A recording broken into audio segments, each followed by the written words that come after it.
You're welcome.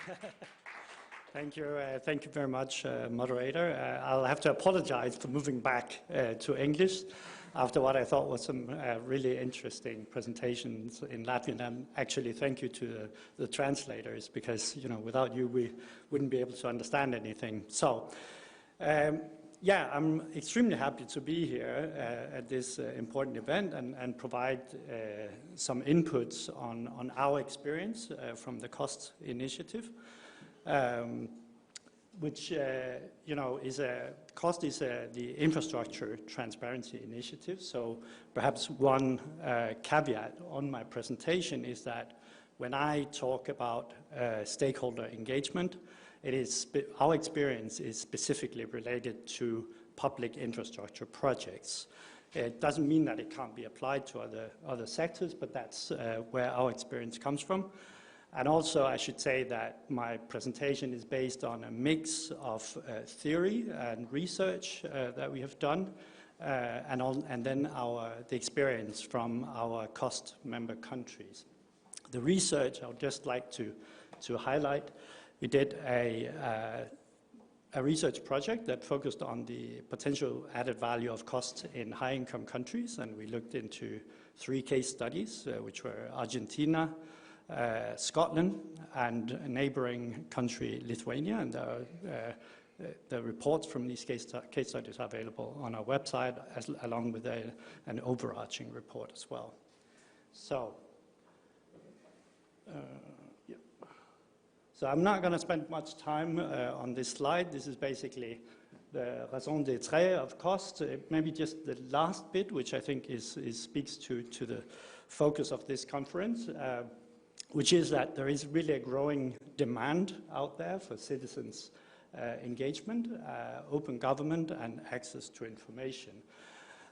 We are a multi-stakeholder initiative, and our entry point is usually through government, and it's something that I sometimes bring up in conversations with government agencies that might be a bit reluctant to take on these approaches, to say, listen, guys, it's the way things are going.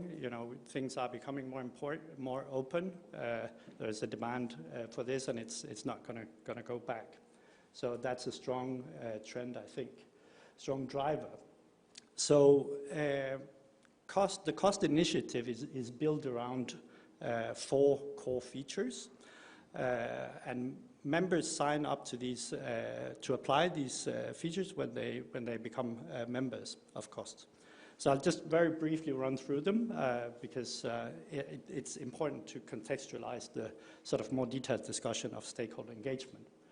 So the most important part for the focus of this conference is the multi-stakeholder working and the social accountability. So in multi-stakeholder working, we bring together government, private sector, and civil society. And in our experience, this really builds trust and enable sort of a good dialogue to address complex challenges.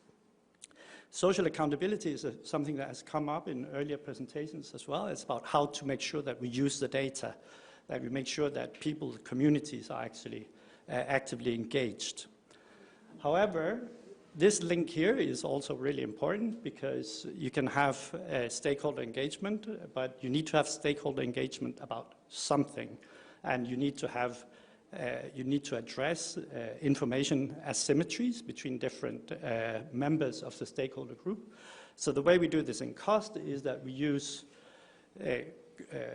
members commit to disclose data on infrastructure projects in line with our infrastructure data standard, which is now also available in an open data format, which is the Open Contracting IDS, for IDS.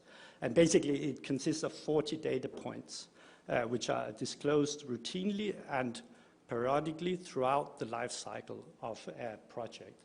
And this is one point where CoST is quite unique in that we focus on the entire cycle of the implementation of a project, not exclusively on the contracting or the procurement phase, depending on how you define procurement. But we ask for data to be disclosed from the beginning to the end of a project. Okay, I'm going to go quite quickly through this. Basically, we also describe ourselves as a governance-oriented, multi-stakeholder initiative. I don't know if that translates well into Latvian, but basically there is a family of these kind of initiatives. One of them we just heard about, the OGP, the Open Government Partnership. Then there is the EITI, which focuses on extractive industries. There's CoST, we focus on infrastructure. OCP on procurement broadly, and the Global Initiative for Fiscal Transparency, which is focused more on public finances. And why is this important? I mean, so the point here is that basically multi-stakeholder working is an advanced form of stakeholder engagement or of citizens' engagement and participation. The history of this is back to when participation became like a soft conditionality in World Bank IMF programs. Countries had to develop strategies and they had to be participatory. And there was a general feeling that this was a box-ticking exercise in many cases, that there wasn't any meaningful participation. So the EITI pioneered this idea of saying, let's create multi-stakeholder working, where basically everybody all sectors get a seat at the policy table. So that is what is essential here, is that you bring people from the sectors into the same room to have an ongoing, structured and systematic discussion and real influence on policy options.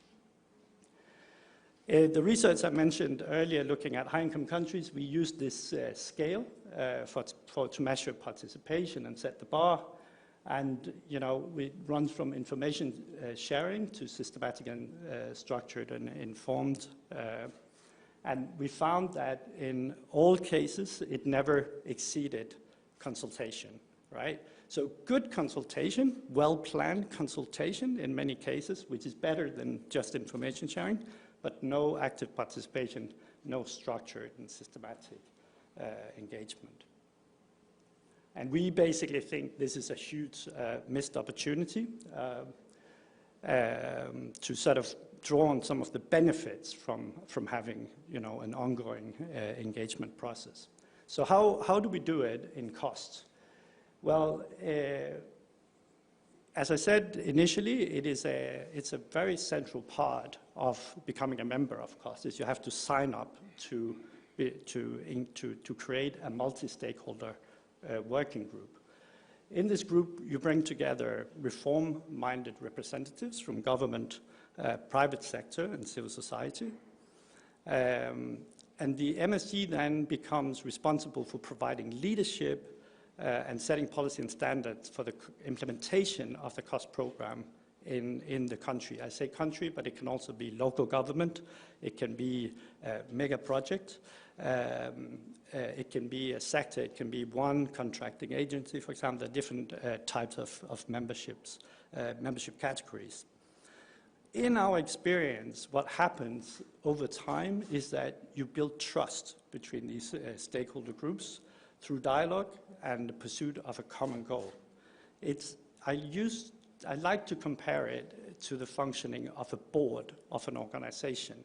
You might have diverging opinions on the board, but often the way of making decisions is not perhaps consensus-based, but it's collective. It goes through a process where, sometimes you may have voting, but it's rare. And I like to. It's not exactly the same, but it's a good comparison, I think.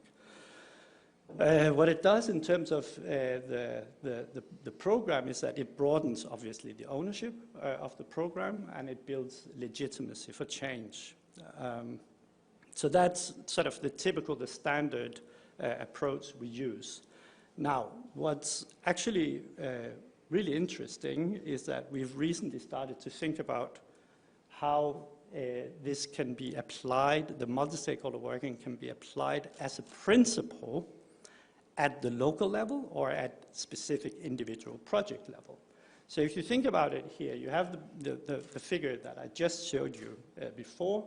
This is important to notice that this is institutional level. It means you have private sector associations, you have civil society organizations, you have government agencies, right? When you put it down to the local level, you start working, and this is where there's a close link also with integrity pacts, I think. You have a specific project owner. You have, I put in here contractors because it's a nice, what's it called, infographic, but it's also, this is also project managers, it's also different types of consultancies that are engaged from the private sector. And then you talk about engaging community. But the principle is the same, right? You form a sort of a working group from the very beginning of the project, and it continues until the project is concluded. Obviously, there are a few sort of specificities about this, like it has to be, at this level, it has to be a phased approach, especially in terms of private sector engagement, because you can't really bring a contractor in before the tender has been, tender process has been concluded and so on. So there are a few sort of small details that we can discuss in more detail later, perhaps. We have, this was a very strong finding from our high-income country research that this was the way forward in this kind of context. And it has been applied in Thailand, which is an emerging economy. And, you know, the emerging findings is that, you know, very much in line with the theory behind this, that it reduced the level of discord among stakeholders, it built trust, it lowers the risk profile of projects, reduced transaction costs, and increase efficiency gains. So all nice and positive, you know, examples. Of course, this is not, you know, a silver bullet. It's not going to solve all problems at all times, but it's going to help. It helps you getting, like, establishing a format for how you want to do this, like how you can do this in a systematic and structured manner. Yeah, so I think that's kind of what I had to say. I mean, there's a lot more to CoST than what I could had time to explain in this short presentation. I was asked to focus on the stakeholder, the citizens' engagement part, which is actually one of our core features that often isn't talked so much about. We collaborate very closely with Transparency International, both at the international level and the local level. In many of our member countries, Transparency International chapter is civil society representative on the multi-stakeholder working group. You only have to go to Ukraine to find a really strong example of that. And we are keen to build on this experience. We're very keen to build on the experience from Thailand, where there was a combined approach of CoST and integrity pacts applied to the expansion of the international Bangkok airport, and where some really, really interesting emerging findings are coming. We have reportedly $360 million savings between the budgeted amount and the contracted or the price at contract stage. Of course, the project still needs to be finalized, implemented. What I'm told is that in Thailand, it's illegal to have overruns on a contract. So, you know, that's maybe one way they do that over there. But yeah, we are extremely keen on exploring this further, this collaboration. You know, perhaps we can think of having a workshop at some point where we can explore these things in more detail and have more time for discussion. Thank you very much. Thank you, Soren.